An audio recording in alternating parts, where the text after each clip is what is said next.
Hello dear students, welcome back to organise knowledge channel. और आज की जो वीडियो है प्यारे बच्चों, उसमें डिस्कस करेंगे worksheet number 29 for class 8th विषय गणित है। और ये वर्कशीट आपके लिए 8 नवंबर 2021 के लिए शेड्यूल की गई है। आज की वर्कशीट का हमारा टॉपिक रहेगा घन और घनमूल। इस वर्कशीट में हम घन और घनमूल के बारे में सीखेंगे। वर्कशीट शुरू करने से पहले प्लीज़ चैनल को सब्सक्राइब कर दीजिए, बेल आइकन को प्रेस कर लो ताकि आपको आने वाली वीडियोस की नोटिफिकेशन वो समय से मिल जाए। देखिए आज की वर्कशीट में क्या दिया गया है। प्यारे बच्चों, हम घन और घनाभाकार ठोस आकृतियों के बारे में जानते हैं। जिस प्रकार वर्ग, आयत जैसी द्विविमीय आकृतियों की लंबाई तथा चौड़ाई होती है और क्षेत्रफल वर्ग सेंटीमीटर में लेते हैं। ठीक है, तो बेटा ये जिस तरह से देखिए वर्ग है, इसका क्षेत्रफल क्या होगा, लंबाई गुना चौड़ाई। ठीक है, और इसका जो क्षेत्रफल निकलेगा उसको हम किस में लेंगे, सेंटीमीटर वर्ग में लेंगे। ठीक है, वर्ग सेंटीमीटर इसमें हम लेते हैं सेंटीमीटर स्क्वायर में। और ये कैसी आकृतियां हैं, ये द्विविमीय आकृतियां हैं, जो लास्ट वर्कशीट में भी हमने पढ़ी थी कि द्विविमीय या त्रिविमीय आकृतियां क्या होती हैं। उसी प्रकार घन और घनाभ जो हैं वो त्रिविमीय आकृतियां होती हैं। इन आकृतियों की लंबाई, चौड़ाई और ऊंचाई होती है और जो आयतन होता है वो घन सेंटीमीटर में हम लेते हैं। और अब हम घन आकृतियों के आयतन ज्ञात करेंगे। तो इसमें जिस तरह ये वर्ग है, वर्ग का हमने क्षेत्रफल निकाला तो 2 गुना 2, 2 जो है इसकी हर एक भुजा की क्या है, लंबाई और चौड़ाई है। इसी तरह लंबाई, चौड़ाई, ऊंचाई इसमें 2 है, तो इसका क्षेत्रफल, इसका आयतन क्या हो जाएगा, इसका आयतन हो जाएगा 8 सेंटीमीटर घन। ठीक है, अब देखिए, आओ हम दी गई भुजा की माप से घन आकृतियों का आयतन ज्ञात करेंगे और प्राप्त पूर्ण घन संख्या को भिन्न भिन्न रूपों में दर्शाएंगे। तालिका में दिए गए रिक्त स्थानों को पूरा करेंगे, तो हम ये समझेंगे। उसके बाद देखिए यहाँ पर एक और मजेदार बात दी हुई है। मजेदार बात क्या है कि त्रिविमीय आकृतियां, ये क्या है बेटा, ये जो है एक घन है। ठीक है, इस तरह से आप इसको बना सकते हो। इसमें क्या है कि इसका जो हर एक फलक है वो द्विविमीय आकृति होती है। जैसे ये क्या है, इसका फलक है, हमने पढ़ा था ना लास्ट वर्कशीट में फलक के बारे में। तो ये क्या है, ये फलक है, ये वाला फलक है। ठीक, तो ये जो फलक होते हैं, ये देखिए ये एक फलक इस तरह से दिखाई दे रहा है। आप अगर ध्यान से देखें बेटा तो देखिए, मान लीजिए ये वाला एक फलक है, इसका फलक यानी पृष्ठ, ये किसकी तरह दिख रहा है, बिल्कुल इसकी तरह। और ये कैसी आकृति है, ये एक द्विविमीय आकृति है। यानी जो त्रिविमीय आकृति हैं उनके जो फलक हैं वो द्विविमीय आकृति उनकी तरह दिखाई देते हैं। उनकी जो फलक होते हैं वो द्विविमीय होते हैं। अब हम जो हमें तालिका दी गई है उसको समझेंगे। घन की भुजा का माप, मान लीजिए घन की भुजा का माप जो वो 1 इकाई है, तो घन का आयतन क्या होगा, उसको हम 3 बार जो है इस तरह से क्या कर देंगे, गुणा कर देंगे, तो हमारे पास उत्तर आएगा। घन का आयतन आ गया हमारा 1 घन इकाई। घन का आयतन कितना आया है, 1 घन इकाई। घन संख्या क्या है, 1। इसका घातांकीय रूप हम कैसे लिखेंगे, घातांकीय रूप हमने पहले भी पढ़े हुए हैं। 1 3 बार है तो 1 के ऊपर इस तरह से 3 जो है क्या आ जाएगी, इसकी घात आ जाएगी। और अगर हमें उसका विस्तारित रूप दिखाना हो तो हम क्या करेंगे, 1 गुणा 1 गुणा 1। ठीक है, तो ये क्या हो जाएगा, ये जो है इसका घातांकीय रूप हो जाएगा। यानी 1 के ऊपर हम 3 लिखेंगे तो ये इसका घातांकीय रूप होगा।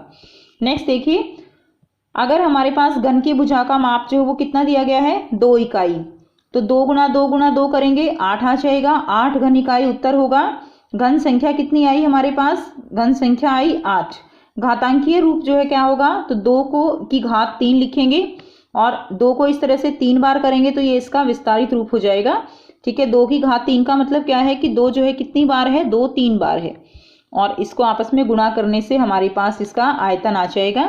नेक्स्ट देखिए, अगर हमारे पास 3 इकाई है भुजा का माप, तो हमारे पास क्या होगा, भुजा का माप जो है 3 इकाई होने पर 27 घन इकाई उत्तर होगा।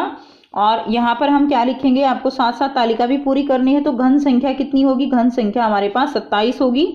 घातांकीय रूप 3 की घात लिखेंगे, विस्तारित रूप जो है यहाँ पर 3 गुणा 3 गुणा 3 हो जाएगा। 4 इकाई, 4 को 3 बार गुणा करेंगे, 4 चौक 16, 16 चौक 64 हो जाएगा। तो 64 घन इकाई, 64, 4 की घात जो है 3 हो जाएगा। और विस्तारित रूप कैसे लिखेंगे, 4 गुणा 4 गुणा 4 ऐसे लिखेंगे। उसके बाद देखिए 5 इकाई, 5 जो है 5 को 5 से गुणा करोगे 25 और फिर 5 से करोगे तो 125। तो ये कितना आ गया, ये हमारे पास आ गया 125। तो यहाँ पे फिल कर देंगे 125 घन इकाई। ठीक है। घातांकीय रूप बेटा 5 की घात 3 और विस्तारित रूप 3 बार 5 को गुणा कर देंगे। 6 इकाई देखिए, 6 गुणा 6 गुणा 6 तो कितना आ गया, ये आ गया 216। ठीक है, तो आप यहाँ पर फिल कर देंगे 216। उत्तर यहाँ से आ गया 216 घन इकाई। और कितनी कितने की घात लिखेंगे इसको, 6 की घात। ठीक है ना, 6 की घात हम लिखेंगे 3। ठीक है, इसको हम लिखेंगे बेटा 6 की घात 3। ठीक है, इस तरह से आप लिख लेंगे 6 की घात 3। ठीक है, यहाँ पे लिखेंगे 216। उसके बाद देखिए नेक्स्ट है 7 इकाई। तो 7 इकाई जो है इसको हम कैसे करेंगे, 7 इकाई है तो इसका आ जाएगा 7 गुना 7 गुना 7, ये आ जाएगा 343। और 343 जो है हमारे पास इसका घन इकाई आयतन आ गया। 7 की घात 3 लिखेंगे, 7 गुना 7 गुना 7, ये हमारा 6 की घात 3 हो जाएगा। ठीक, ये हमारा यहाँ पर हो जाएगा 125 घन इकाई, ये हमारा हो जाएगा 216। ठीक है, उसके बाद देखिए नेक्स्ट हम करेंगे 8 गुना 8 गुना 8, कितना हो गया बेटे, ये हो गया 512।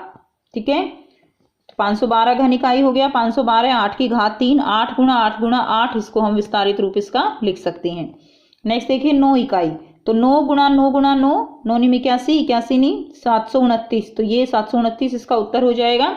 729 घन इकाई और यहाँ पर भर देंगे हम 729। 9 की घात 3 हम इसको दिखा सकते हैं और विस्तारित रूप हो जाएगा 9 गुना 9 गुना 9। 10 इकाई बेटा, तो 10 को 10 से गुणा करेंगे 100, 100 को 10 से गुणा करेंगे 1000। तो यहाँ पर क्या आंसर आ जाएगा, यहाँ पर उत्तर आएगा 1000, भर देंगे इसको। ठीक है, 1000 घन इकाई और 10 की घात 3 और विस्तारित रूप लिखेंगे तो 10 गुणा 10 गुणा 10 यहाँ पर आ जाएगा। ठीक है, तो ये आप जो कॉपी में लिख लें।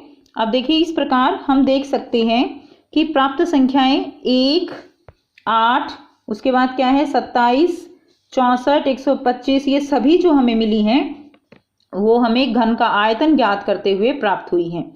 ठीक है, तो ये हमें कैसे मिली हैं, घन का आयतन जो है हमने यहाँ से निकाला है तो ये हमें प्राप्त हुई है। अतः इन संख्याओं को हम पूर्ण घन संख्या कहते हैं। तो बेटा इन संख्याओं को हम क्या कहेंगे, पूर्ण घन संख्याएं। क्योंकि देखिए 27 है तो 27 को अगर हम यहाँ से इस तरह से देखें तो 3 गुणा 3 गुणा 3 करने से हमें 3 बार जो है 3 लिखते हैं तो 27 मिलता है। तो ये क्या हो गई, ये एक पूर्ण घन संख्या हो गई। अब यहाँ पर दिया गया है पूर्ण घन संख्या किसे कहते हैं, जब एक संख्या को स्वयं से 3 बार गुणा किया जाता है तो पूर्ण घन संख्या प्राप्त होती है। ठीक है, तो स्वयं से ही गुणा करने पर, 3 बार गुणा करने पर जो भी मिलेगा वो क्या होगी, वो जो है पूर्ण घन संख्या कहलाएगी। अब देखिए यहाँ पर आपको नीचे दी गई संख्याओं के घन जो है वो निकालने हैं। तो आप इनके घन कैसे निकालेंगे, बड़ा ही आसान है। ठीक है, अब हम इसको समझ चुके हैं। तो 11 की घात 3 है तो ये इसका मतलब क्या है कि 11 को 3 बार यहाँ पर गुणा किया गया है। 11 को 3 बार गुणा करोगे तो उत्तर आएगा 1331, ये इसका आंसर हो जाएगा।